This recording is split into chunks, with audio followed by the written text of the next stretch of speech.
తీసుకునేవాడికేమో సమ్మగా ఉంటుంది ఏమన్నా మనలాంటి వాళ్ళ పైన భారం పడుతుంది కాబట్టి మనకేమో కోపం వస్తాయి. అవన్నీ సహజం సర్దుకోవాలి. ఉన్న పరిస్థితుల్లో సర్దుకోవటం ఒకటే మార్గము. కాకపోతే ఇంకా సంక్షేమం అనేది కొంచెం టైం పట్టుద్ది. ఏదైనా సరే ఏ ప్రభుత్వం కాదు, ఆ ప్రభుత్వం అయినా టైం పట్టుద్ది. అలా అప్పించేవాడు ఉంటాడు, తెస్తాడు, పెడతాడు. తీర్చాల్సిన బాధ్యత మనకే కదా. అప్పు తీసుకునేటప్పుడు సమ్మగానే ఉంటుంది, తీర్చేటప్పుడు కదా బాధ. మరి అది కూడా దృష్టిలో పెట్టుకోవాలి. అది ఎలా ఉందని సార్? ఇప్పుడు స్కూల్స్లో నో బ్యాగ్ డే అంటున్నారు, పుస్తకాలు లేకుండా ప్రతి శనివారం ఆహ్లాదంగా పిల్లల్ని ఆడిస్తామంటున్నారు. ఇది ఎలా ఉంది? నేను విద్యాశాఖ మంత్రి గారు ఒక లెక్కలో చెప్పాలంటే గురుగారు కొంచెం సచ్చి పక్కన పెడతారు. ఇప్పుడు మూడోసారి తీసాను. ఇప్పుడు అది ఉన్న పరిస్థితుల్లో ఒక లెక్కలో కరెక్ట్ అండి. ఎందుకంటే చిన్న పిల్లలు అప్పటి నుంచి ఎల్కేజీ మీడియం అని, ఆ మీడియం అని, ఈ మీడియం అని చదువులతోటి వాళ్ళని ఇబ్బంది పెడుతున్నాం. ఇంకా శనివారం నుంచి ఆదివారం మళ్ళీ శనివారం దాకా చదువు చదువు చదువు అంటే వాడు ఏం చదువుతాడు, వాడికి ఏం మైండ్కి ఎక్కుద్ది, ఆ మైండ్ పని చేయదు. ఒక్కోసారి పని చేయదు, పిచ్చోలాగా తిరుగుతాడు రోడ్ల మీద. ఒక రోజు అనేది ఆట విప్పు అనేది అంటే ఒక్కరోజు ఇవ్వకుండా రోజు ఒక గంట ఇస్తే మంచిది. కాకపోతే ఒకరోజు అనేది కరెక్ట్ కాదు. రోజు ఒక గంట ఇస్తే మంచిదే. ప్రోగ్రామ్ అనేది ఇదని. ఎందుకంటే ప్రైవేట్ స్కూల్లో గ్రౌండ్స్ లేవు, చేయాలన్నా అందుకని చెప్పేసి గ్రౌండ్స్ లేవు, ఆడుకోవటానికి స్థలం లేవు, ఇబ్బందికర పరిస్థితి అని చెప్పేసి ఇంకా ఒక శనివారం ఇస్తున్నారు. అది మరొక అంశంలోకి వెళ్తే సార్, ఈ గవర్నమెంట్ సేవలన్నీ కూడా వాట్సాప్లో పొందొచ్చు, ఫోన్లోనే వస్తాయి, వాట్సాప్ గవర్నెన్స్ అంటున్నారు. నిన్న అమల్లోకి వచ్చింది. మనం ఏదన్నా కాగితం కావాలన్నా, అర్జీలు పెట్టుకోవాలన్నా, లేదన్నా సేవలు పొందాలన్నా, కరెంటు బిల్లులు కట్టాలన్నా ఇంకా అందులోనే అంటున్నారు. ఎలా అనిపించింది ఇది? అది ఉపయోగించుకునే వాళ్ళకి ఒక లెక్కలో బెటరే. చదువు రాని వాళ్ళు పల్లెటూరులో ఎక్కువ మంది ఉంటారు. కొంతమంది ఏమో వాళ్ళ పిల్లలు చదువుకున్న వాళ్ళు ఉంటారు. వాళ్ళు ఎక్కడో విదేశాల్లో ఇతర రాష్ట్రాల్లో పోయి జాబులు చేస్తారు. ఈ ఇంటి దగ్గర వెళ్ళమ్మా వెళ్ళడానికి అవసరం అయినప్పుడు ఆ కుర్రోడికి ఫోన్ చేస్తున్నా, ఆఫీస్లో ఉంటారు, ఫోన్ చేస్తారు. ఆ కుర్రోడు చేసిన టైంకేమో వీళ్ళేమో పండుకొని నిద్రపోతారు. అదేమో అవ్వదు. అయితే మంచిదే. ఇంకొకటి, ఏ ప్రభుత్వం వచ్చినా రెవెన్యూ ఆఫీసులో అనేది బాగా ఇబ్బంది ఉందండి. మాది ముప్పాల మండలం కిందకు వస్తే మా అమ్మ మా నాన్నగారు కాలం చేశారు. నాకు 2 ఎకరాల పొలం ఉంది. ఆ పొలం ఆన్లైన్ చేసి పాస్బుక్లు ఇప్పించడం అని చెప్పేసి ఎంఆర్ఓ ఆఫీస్ చుట్టూ 15 సంవత్సరాల నుంచి తిరుగుతుంటే ఇప్పుడు కాల. ఆ ఎంఆర్ఓ ఆఫీస్లో విఆర్ఓ కాడికి వెళ్తే ఎంఆర్ఓ కాడికి వెళ్ళమంటాడు, ఎంఆర్ఓ కాడికి వెళ్తే సర్వేయర్ కాడికి వెళ్తాడు. అప్పుడు ఆల్రెడీ నేను ఏదైనా ఫార్మాలిటీస్ ఉంటే కూడా ఇస్తానని చెప్పాను. అది నేను ఇప్పుడు వాడకూడదు, ఇస్తానని చెప్పా. నా పని నాకు చెప్తే 100 మంది మీద చెప్తున్నారండి. వాళ్ళని అసలు ఒక లెక్కలో చెప్పాలంటే నా నోటి బూతులు ఉపయోగించకూడదు. సరే, ఎలా ఉంది మరి? కేంద్రం మనకు సపోర్ట్ ఉంది కాబట్టి, మిగతా అన్నింటికి నిధులు ఇచ్చింది కాబట్టి 4 ఏళ్ళు ఎలా అంటే ఒకటి, ఇప్పుడున్న పరిస్థితుల్లో ఆ కేంద్ర ప్రభుత్వం ఆ పన్ను బట్టి ఇదే నడుస్తుంది. కానీ చంద్రబాబు నాయుడు ఏదో దీపం పథకం ఇవన్నీ చేయగలుగుతుంది. కానీ ఆ కేంద్ర ప్రభుత్వం లేకపోతే ఇది కూడా ఉండదు, కష్టం అవుతుంది. Okay sir. ఏమిస్తే సంక్షేమ పథకాలు చేస్తామంటున్నాయి, ప్రజెంట్ అయితే డబ్బులు లేవని చెప్పారు. ఎలా అనిపిస్తుంది? సంక్షేమం త్యాగం చేస్తే అభివృద్ధి ఉంటుంది, అభివృద్ధి త్యాగం చేస్తే మరి సంక్షేమం ఉంటుంది. రెండు కళ్ళు ఎలాగా ఈ ప్రభుత్వాలకి? ఎలాగా ఏమంటే ఒక విషయం చెప్పనా, పార్టీ అనేది వాస్తవంగా లెక్కేసుకుంటే నేను తెలుగుదేశం. దాన్ని అనేది తీసి పక్కన పెడితే మదర్ ప్రామిస్గా చెప్తున్నా. ఇప్పుడు అవి ఉన్న పరిస్థితుల్లో అభివృద్ధి జరగాలన్నా, సంక్షేమ పథకాలు అమలు చేయాలన్నా కూడా, ఎందుకంటే ఉన్న పరిస్థితుల్లో మనకి ఎవడు అప్పు ఇచ్చేవాడు లేడు. అప్పు కాలు ఇచ్చినా కూడా తీర్చే పరిస్థితిలో రాష్ట్రం కూడా లేదు. అది జగన్ ఎరిగిన సత్యం. గత ప్రభుత్వం ఏం చేసిందా, ఈ ప్రభుత్వం ఏం చేస్తుందా అనేది మనం దాని గురించి విమర్శించకూడదు. ఇప్పుడున్న పరిస్థితుల్లో అమలు చేయాలంటే కష్టం. నాకు పల్లెటూరు మాది.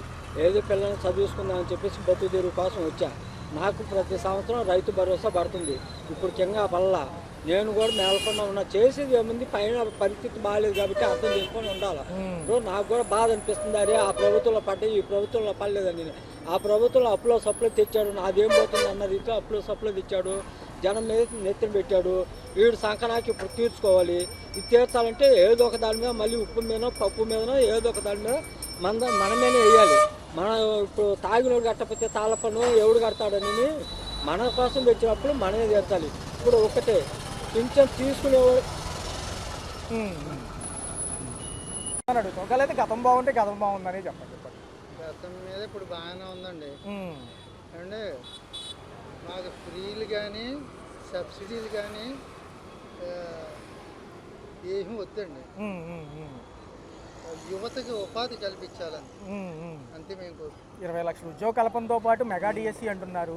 మరి ఎలా ఉండబోతుంది సార్ ఈసారి? కొంచెం బాగుండాలని ప్రజలను కోరుకుంటున్నాను. సార్ ఏంటంటే సార్, స్కూల్స్లో నో బ్యాగ్ డే అంటున్నారు. ప్రతి శనివారం పుస్తకాలు తీసుకురావాల్సిన పని లేదు, మా మానసిక ఉల్లాసాని కోసం గేమ్స్ ఆడిస్తామంటున్నారు. విద్యాశాఖ మంత్రి గారు అన్నారు. ఇంప్లిమెంట్ అయితే ఎలా ఉంటుంది? ఏం సాధించవచ్చండి, ఉమ్, డైలీ ఈవినింగ్ 1 అవర్ పెడితే సరిపోదు. ఉమ్, దాని ప్రత్యేకంగా ఒక డే వేస్ట్ చేయవలసిన పని ఉండదు. సార్ మరి ఇటుపక్క చూసుకుంటేనేమో వాట్సాప్ గవర్నెన్స్ అని చెప్పి అన్ని వాట్సాప్లో ఇస్తామంటున్నారు. ఏ సేవలు పొందాలన్నా గవర్నమెంట్ తరఫున ఇతరులాగా కార్యాలయాల చుట్టూ తిరగాల్సిన పని లేదు, ఇక్కడే అయిపోతుంది అంటున్నారు. అది కూడా ఇంప్లిమెంట్ అయితే ఎలా ఉంటుంది ఫుల్ ఫ్లెడ్జ్? అది అమలు జరిగితే మంచిదే. సో గతంలో ఏంటంటే ఏదైనా కాగితం కావాలంటే ఇప్పుడు రెవెన్యూ ఆఫీసుల చుట్టూ ఇటు చుట్టూ తిరిగేవాళ్ళం కదా సార్. మధ్యలో ఈ వాలంటీర్ వ్యవస్థ వచ్చినప్పటికీ మళ్ళీ తర్వాత ఏంటంటే అంత కంఫర్టబుల్గా లేదు కదా, అందుకని. వాట్సాప్ మంచిదే అండి ఇప్పుడు, కానీ గత ప్రభుత్వం మీద ఈ ప్రభుత్వం బాగా చేయాలని అనుకుంటున్నారు. కానీ ఈ కింద వాళ్ళంతా కూడా అందులోంచి ఇందులోకి వచ్చి మొత్తం నాశనం చేసి పడారు. అంటే సార్ పథకాలకు కూడా డబ్బులు లేవని మొన్న ముఖ్యమంత్రి గారు అన్నారు. కొంచెం సమయం ఇస్తే అప్పు ముట్టాకి ఇస్తామంటున్నారు. ఎలా అనిపిస్తుంది? ఆ మాటలు కొంచెం నెగిటివ్గా అనిపిస్తున్నాయి అంటున్నారు ఆర్థిక విశ్లేషకులు. ఎందుకు అంటే సంక్షేమానికి ఎదురు చూసేవాళ్ళు చాలామంది ఉంటారు కదా.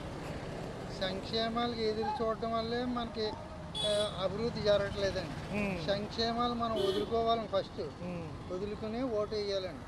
వాళ్ళు సంక్షేమాలకు అలవాటు పడ్డారని ప్రజలు వాళ్ళు సంక్షేమాలు ఇచ్చేస్తాం అంటున్నారు. ఎక్కడి నుంచి ఇస్తామండి? మన కన్నా పిల్లల్ని ఫ్రీగా పెంచలేము, ఎన్నాళ్ళు పెంచుతామండి? సార్ ఎలా ఉంటుంది 4 ఏళ్ళలో భవిష్యత్తు? మన పిల్లల్ని ఎన్నాళ్ళు పెంచుతామండి? 4 ఏళ్ళ భవిష్యత్తు ఎలా ఉంటుంది సార్? కూటమిలో అందరూ కలిసి ఉంటారా లాస్ట్ వరకు? ఉప ముఖ్యమంత్రి పవన్ కళ్యాణ్ గారు కూడా ఉన్నారు, ఒక పక్కేమో లోకేష్ గారు ఉన్నారు, బాబు గారు ముఖ్యమంత్రి, తెలిసిన విషయమే. ఎలా ఉంటుంది 4 ఏళ్ళు ముందుకెళ్తానికి కేంద్రం సపోర్టు? హ్యాపీగా వెళ్తుందండి. అదే మధ్యలో పొలాలు పెట్టి వాళ్ళు ఉంటారు, ఎవడో పట్టించుకోరు.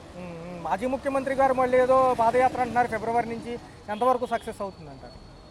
ఆడికి ఓటు వేసాడంటే మనం అడుక్కు తిని పోవాలి. అయిపోయింది మొత్తం కొల్లగొట్టేసాడండి ఆంధ్ర. కల్పన మా బాధ్యత అంటున్నాయి, మీకేమైనా సమస్యలు ఉన్నాయా చెప్పుకోండి.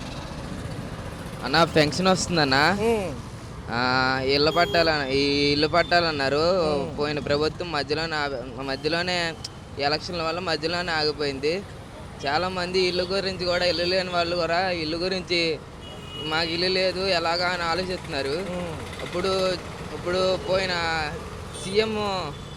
మాజీ సీఎం గారు ఇల్లు పట్టాలన్నారు, ఇల్లు కట్టించారు, అన్ని కట్టించారు. ఆ ఇల్లు ఓపెన్ చేపిస్తే ప్రజలందరూ ఆనందపడతారు. ఆనందపడి మళ్ళీ ఈ ప్రభుత్వమే రావాలని కోరుకుంటారు. ఎందుకంటే ఆ ప్రభుత్వంలో ఆగిపోయినాయి అన్ని ఈ ప్రభుత్వం చేసిద్దని ముందుకొచ్చి ఓట్లేసే చాలా మంది ఉన్నారు. ఓట్లేసారు చాలా మంది. ఆ ఇల్లు కూడా ఓపెన్ చేసేసి ఎవరెవరికి సైట్లు ఇల్లు కట్టిన వాళ్ళకి ఇల్లు కట్టేసి మధ్యలో ఉండిపోయిన వాళ్ళకి కూడా చాలా మంది సమస్యలు ఉన్నాయి. ఆ ఇల్లులు కూడా ఓపెన్ చేస్తే బాగుంటుందని నేను కోరుకుంటున్నాను. ఎలా అనిపిస్తుంది అన్న? 8 నెలల పాలన అవుతుంది దగ్గర కొత్త ప్రభుత్వాలు వచ్చి. అందులో ప్రతి శనివారం స్కూల్స్లో నో బ్యాగ్ డే అంటున్నారు. అంటే బ్యాగ్ లేకుండా కొంచెం ఆహ్లాదంగా ఉల్లాసంగా గ్రౌండ్లో ఆటలాడడానికి పిల్లల్ని సంసిద్ధం చేస్తున్నారు. ఎలా అనిపిస్తుంది? చాలా సంతోషంగా ఉందన్న నాకైతే. వాటికి చాలా మట్టికి పవన్ కళ్యాణ్ గారు అయితే ఆయనకి ఎంతవరకు వచ్చో అంతవరకు ఎమ్మెల్యే అని అనుకున్నారు. కానీ డిప్యూటీ సీఎం అయ్యారు. మళ్ళీ డిప్యూటీ సీఎం ఇప్పుడు 5 ఏళ్ళు ఆయన చేస్తే నెక్స్ట్ సీఎం ఆయన అవ్వచ్చు, చంద్రబాబు నాయుడు అవ్వచ్చు, ఎవరైనా అవ్వచ్చు.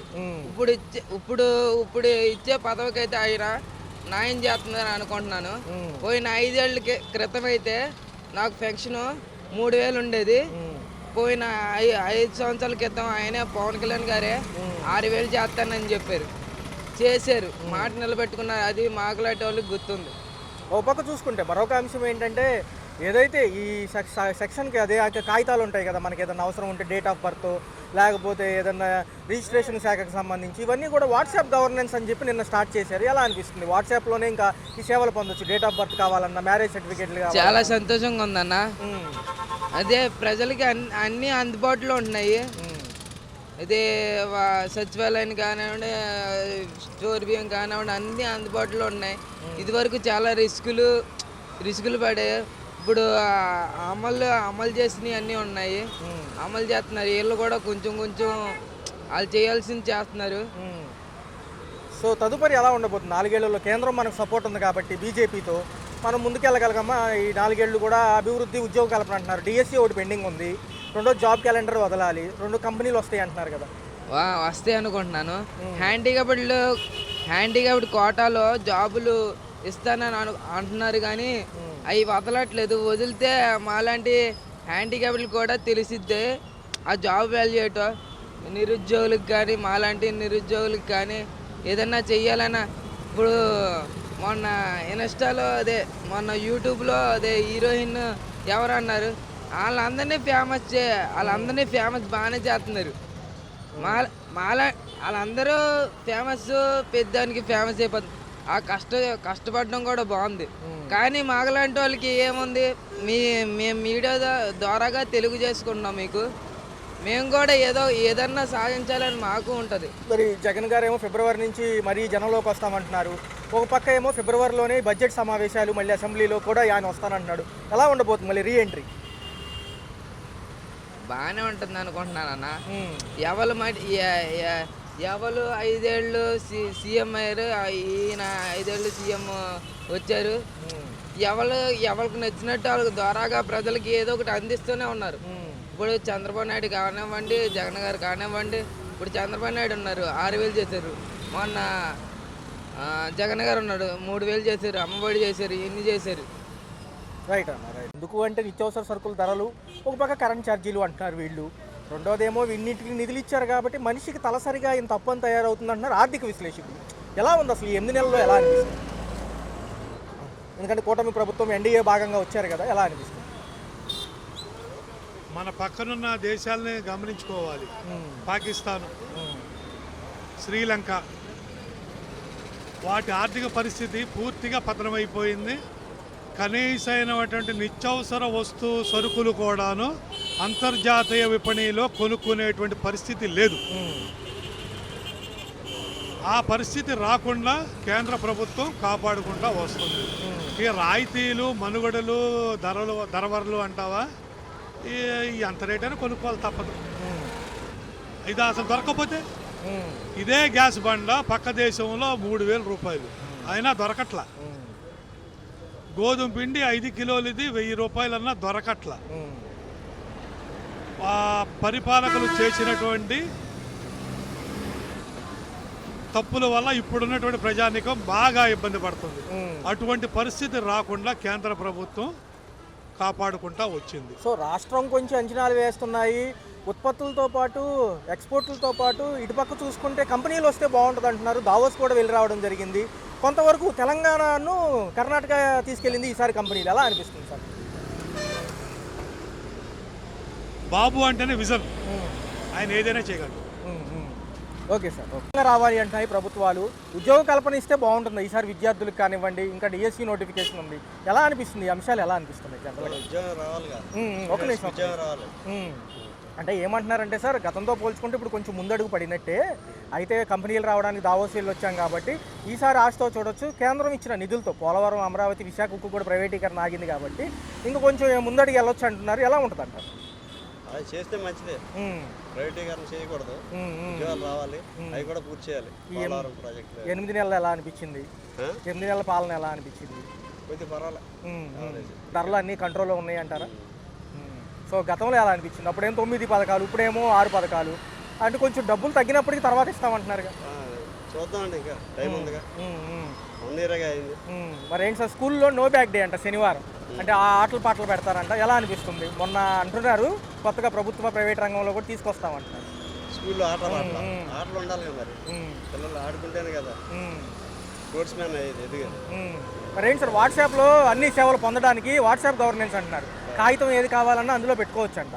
ఏదైతే డెత్, బర్త్, తర్వాత కరెంటు బిల్లులు ఇవన్నీ నిన్నే లైన్లోకి వచ్చింది. బాగుంటుంది. ఇంకా మనం కార్యాలయాల చుట్టూ తిరిగే పని లేదంటున్నారు. మంచిదే, మరి అందరికీ మరి ఆ నాలెడ్జ్ ఉండాలిగా. ఓకే. అయితే సార్ మరి ఏంటి, ఏమంటారు? కేంద్రం సపోర్ట్ ఉంది కాబట్టి ఎలా ఉంటుంది అమరావతి, పోలవరం?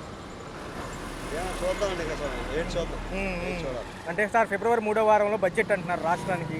రాయితీలు ఏమైనా ఇస్తే బాగుంటుంది? అంటే మనం చాలా ఖర్చులతో కూడుకున్న వ్యవహారాలు కాబట్టి ఇవ్వాలి కదా, మరి చేయాలి. ఏమంటారే, ఇది సరే అదేలేండి సార్ ఏదో ఒకటి ఇది సరే పక్కకు చూసుకుంటే కనుక ఒక పక్క మనతో పాటు కర్ణాటక ఒక పక్క తెలంగాణ బాగా అభివృద్ధి అవుతుంది కంపెనీలు వైడ్గా మన పిల్లల భవిష్యత్తు ఎలా ఉంటుంది రాబోయే కాలంలో? ఇక్కడ కూడా డెవలప్ అవ్వాలి, ఇక్కడ కూడా డెవలప్ అయితే మంచిది. ఒకవేళ జగన్ గారు జనంలోకి అంటున్నారు, ఏదన్నా మళ్ళీ చూస్తారా జనం ఏమన్నా? చూడాలండి, ఆయన కూడా వస్తే మరి ఆయన ఏం చెప్తాడు. సంక్షేమం ఫస్ట్ ఇస్తే బాగుంటుంది అంటారా, సంక్షేమంతో కూడిన అభివృద్ధి ఉంటే బాగుంటుంది? సంక్షేమంతో కూడా అభివృద్ధి ఉండాలి. రోడ్లు ఎలా ఉన్నాయి సార్? అండి రోడ్లు వ్యవస్థలు రోడ్ల ఇంకా డెవలప్ అవ్వాలండి. ఉప ముఖ్యమంత్రి గారు పవన్ కళ్యాణ్ గారి పనితీరులు ఎలా ఉన్నాయి? ఆయన ఉప ముఖ్యమంత్రి, మరి ఆయన కూడా సినీ రంగం నుంచి వచ్చిన వ్యక్తి, ఎలా అనిపిస్తుంది? పర్వాలేదు ప్రస్తుతానికి, పర్వాలేదు. ఎవరు